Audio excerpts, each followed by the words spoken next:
All right, so, we've all got that stack of articles on pricing strategies, right? It can get a little overwhelming. It really can. Yeah, but that's what we're here for.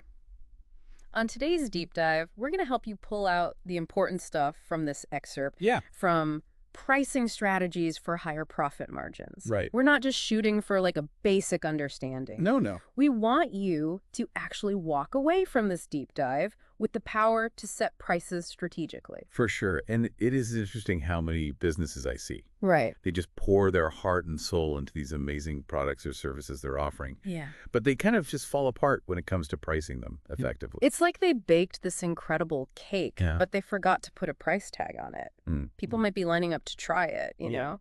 But if you're practically giving it away, Yeah, well, they won't last very long. exactly, you Yeah. won't be in business for very long. The excerpt that we're looking at today, Okay. it really emphasizes that pricing isn't just about covering your costs. Mm-hmm.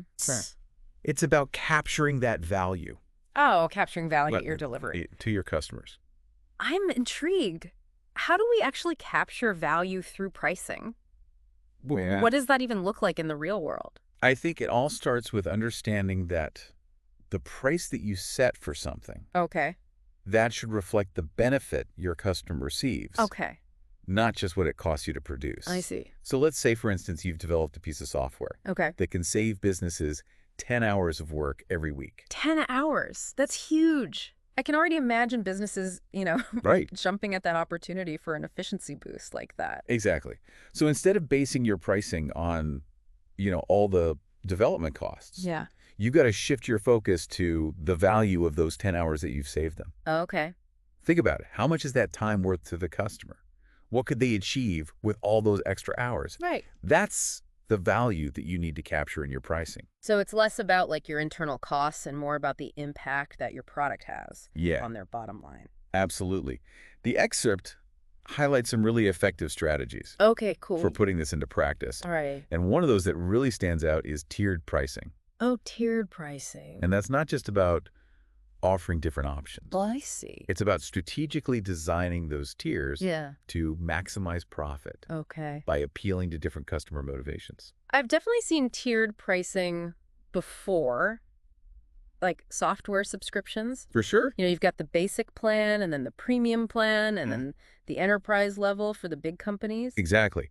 It's about catering to all those various customer needs and budgets Yeah. by offering a range of packages with different features and price points. I see. So customers can choose that tier that best aligns with their needs. Yeah. And then they might even be encouraged to upgrade as their needs evolve. That's a great point. I remember I was signing up for a music streaming service and the basic plan was so tempting, It was a really low price. But then I saw the premium plan had like offline listening and higher audio quality. Yeah. And I just thought, well, You got to go for it. I ended up going with the premium option and I haven't looked back. That's a perfect example Right. of how tiered pricing works. Okay. It gives customers that sense of control I see. and lets them select the value proposition that resonates most with them. So how do you make tiered pricing really work? What's the secret sauce? It's all about carefully crafting your tiers to align with Oh, good. distinct customer segments and their perceived value. Okay. You need to understand what features or benefits are most valuable Uh-huh. to each group and then price accordingly. So it sounds like a mix of market research and pricing strategy. Precisely. And that leads us to another really crucial aspect highlighted in the excerpt. Okay. Understanding customer willingness to pay. Ah, yes. Knowing how much people are actually willing to shell out for your amazing product or service. Right, because our perception of value might not always align with the market's. That's so true. We might think our product is worth a fortune, but Yeah. if customers just aren't willing to pay more than a certain price, You got to figure that out. I need to figure out why. And that's where understanding the factors Mhm. influencing customer willingness to pay becomes so crucial. So we're talking market research surveys, focus groups. Exactly. Gathering data on what your target market perceives as valuable, their budget constraints, Yeah. and what your competitors are charging, that's essential for setting prices that are realistic Okay. and profitable. So we've covered value-based pricing and tiered pricing. We have. What other pricing gems does this excerpt have for us? Well, get ready to be amazed because next up Okay. is psychological pricing. Psychological pricing. That sounds a little bit like mind control. Well, it's definitely about understanding how our minds work. Okay. And how certain pricing tactics can influence our decisions. Think about the classic $19.99 versus $20 phenomenon. Oh, yeah. It's just like a 1 cent difference. Right. But $19.99 just feels so much cheaper. It does. Than $20. It's so silly, but it works. It does. And that's exactly why it's fascinating. Yeah. There's a lot of psychology at play there. Uh-huh. Our brains, they tend to focus on that leftmost digit. Okay. So seeing that 19, right, it just makes us perceive that price as significantly lower. So our brains are like taking a shortcut and going, hey. Yeah. That's basically $19. What a steal. Exactly. And there's other psychological pricing tactics as well, like anchoring, where you present a higher priced option first. Okay. To make the other options seem more reasonable. That's clever. So you're setting a high anchor and then everything else seems to kind of drift down. Yeah. To a more attractive price point by comparison. So it's all about perspective. Suddenly, $3.33 a day feels like a bargain. Way better. Compared to that scary, $100 a month. It's all about the framing. Yeah. Psychological pricing is really about understanding how our brains perceive value.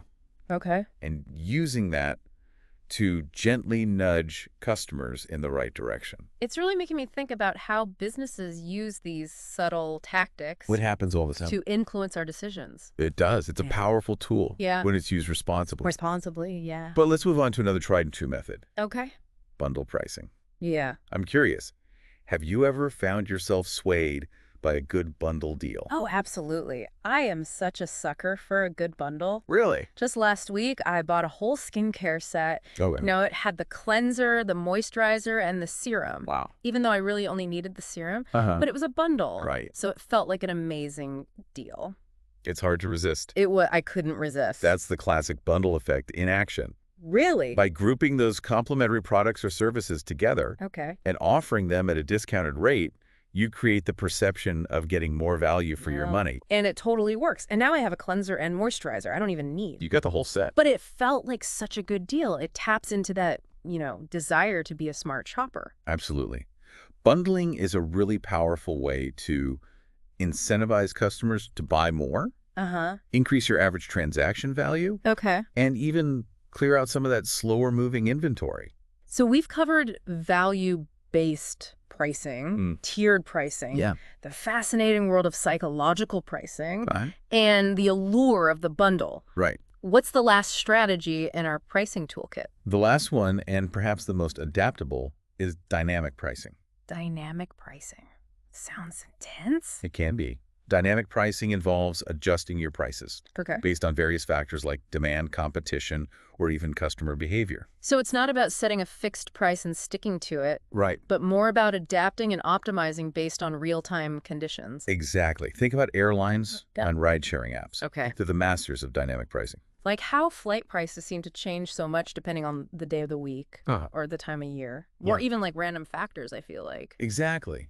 And ride-sharing apps, they increase prices during peak hours or when there's a lot of demand in a certain area. Makes sense. It might be frustrating as a consumer, but from a business perspective, they're maximizing revenue by responding to those market fluctuations. That makes sense for those industries, but are there other less obvious examples of dynamic pricing? That's a great question. Yeah. How can this be used in other sectors? That's one we'll delve into in just a moment. So let's say you own like an online clothing store. Okay, I'm listening. I love clothes. So you could use dynamic pricing to change the prices of some of your items. Right. Based on, real-time demand. Okay. So if suddenly like a particular dress goes viral on social media. Like that dress a few years ago. Yeah. That was like blue and black or white and gold or whatever it was. Exactly. You could increase the price. Okay. To reflect that popularity. It's smart. Or let's say you have too much of one item. Oh, like those neon green leggings that are just sitting there? Exactly. You could lower the price. Oh, okay. To get people to buy them and get rid of that stock. Wow. That's a really smart way to manage inventory and make sure your prices match what people are willing to pay, Exactly. It allows you to be super agile. Okay. And capitalize on opportunities as they come up. I like it. The key is to do it strategically and ethically. Right. Keep the customer in mind. Of course. Yeah, if people feel like they're being taken advantage of, Right. they'll lose trust in your brand. Absolutely. Transparency is so important. And speaking of things to be mindful of, Okay. this excerpt also points out some common pricing mistakes Mistake. that businesses make. Yeah, we've all been there. Yeah. What are some of those pricing blunders we need to watch out for? One of the biggest ones is just competing on price. Oh, competing solely on price. Yeah. It seems kind of intuitive to just offer the lowest price, doesn't it? It might seem tempting to undercut the competition, Yeah. but it can be really dangerous. Why is that such a bad idea? Because always trying to be the cheapest devalues your product, Oh, okay. and it can really hurt your profits. I see. You could end up barely making any money, Right. even if you're selling a ton. It's like you can't compete with free, right? Right. Like if you keep slashing prices, someone will just come along and offer it for less, and then where are you? So instead of getting caught in a price war, Yeah. you need to set yourself apart Oh, okay.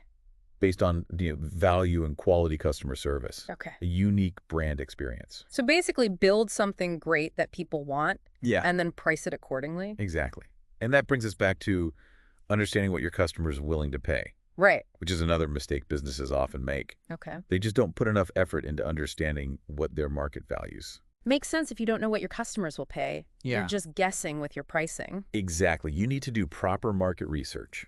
Okay. Gather data on your target market, Yeah. like their preferences, their budgets, what the competition is doing. Okay. That's all super important for setting prices that are both profitable for you and attractive to them. And I'm sure that all ties back into value-based pricing. It all connects. If you know what they value, Yeah, you can set your prices to reflect that. absolutely. It comes full circle. Full circle. And then the last mistake to avoid, Okay. and this is key for any pricing strategy, Right. is forgetting to test and adjust. Oh, so it's not a set it and forget it kind of thing. No. The market's always changing. Right. People's preferences change, and your costs can go up and down. Uh-huh. So you've got to check your pricing, Okay. get data on how it's doing, and make changes to stay ahead of the curve. So be flexible and responsive to all of those changes. What are some good ways to test and adjust pricing? A/B testing is great for online businesses. Okay. You try different prices, Okay. even different ways of showing the price, I see. to see what works best with your customers. Okay. You can also use surveys Yeah. or focus groups to get feedback on how people see your pricing. So it's almost like treating your pricing as an experiment, huh? It is. You're always kind of playing around with it and fine-tuning it. Exactly. And as you do all that, Yeah. remember to keep your pricing consistent. Okay. It should feel logical to your customers, whether they're online, in-store, or talking to a salesperson. That makes sense. You don't want them to be confused Right. or feel like they're getting a different price depending on where they shop. Exactly. Now, the excerpt talks about a real example Okay. that shows how even small changes in pricing can make a big difference. I love a good example. It's the story of a coffee shop A coffee shop. and their loyalty program. Okay. Love coffee. Tell me more. So this coffee shop, they decided to try tiered pricing Tiered pricing again. for their loyalty program. I guess it's a popular strategy for a reason. It is. So they had a basic plan for free. Okay. Standard for a loyalty program makes sense. Right. You want people to sign up easily. Yeah. So then they introduced a premium tier for $10 a month. $10 a month. Yeah. Yeah. Which, wasn't free, but it came with perks. Like what? Like free drinks, Okay. discounts on food, Okay. and special events. So basically a VIP coffee club. Exactly. I'd sign up for that. And the results were great. Yeah. Within 3 months, 30% of their customers Whoa. 30%. had switched to the premium plan. That's a lot of people paying for the fancy coffee club. So just by changing their pricing, they were able to make more money. Exactly. Yeah. It just shows the power of giving people options Yeah. and letting them choose a higher value option. It's a win-win. It is. The people who want the basic plan can stick with that, and the people who want the premium experience can upgrade. And it shows you don't need to be a huge company That's a good point. to use these ideas. Yeah, the coffee shop was able to do it. Yeah, whether you're a small coffee shop or a huge tech company, Right. the basics of pricing are the same. Understand your value, know your customer, Right. navigate the market. Exactly. Makes sense. And with that in mind, Okay. I think it's time to move on Okay. and talk about some of the bigger implications of these pricing strategies. Okay, let's go deeper. We've talked about how to price things, Right, the nuts and bolts. but now let's think about why.